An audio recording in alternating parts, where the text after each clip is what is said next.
ဘဝဆိုတာတူတူလေးပါကျွန်တော်တို့အားလုံးဟာတနေ့မှာပျောက်ကွယ်သွားကြရမယ့်သူတွေကြီးပါပဲကျွန်တော်တို့အားလုံးရဲ့ဇင်းမြစ်ဟာလည်းဘာဘာအာဒမ်နဲ့မမဟာဝါအာလိုင်မဆလမ်တို့ကနေပဲဆင်းသက်လာကြတာပါကျွန်တော်တို့မှာရှိတဲ့အရေးချင်းတွေ talents တွေဆိုတာလည်းကိုယ့်ဘာသာဖန်တီးထားတာမဟုတ်ပဲအလောရှိမြတ်ကပေးသနာလို့ရလာတဲ့နေအမှတ်တော်တွေတာလင်ဖြစ်တယ်ဒါကြောင့်မာနကိုချွတ်ချလိုက်ပြီး humbleness ဆိုတဲ့နှိမ့်ချခြင်းရဲ့အလားတရားကိုဆင်မြင်လိုက်ပါပြီးတော့အရှင်မြတ်ရဲ့ရှေ့တော်မောက်မှာဥညွှတ်ရင်းနဲ့ကိုယ့်ကိုယ်ကိုသတိပေးလိုက်ပါ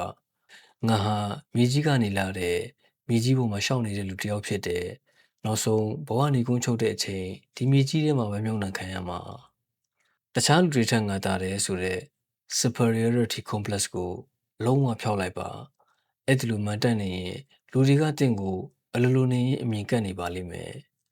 ပတ်သက်နဲ့ကပ်မှာမဟုတ်ဘူးတတ်တတ်နဲ့ကပ်နေပါလိမ့်မယ်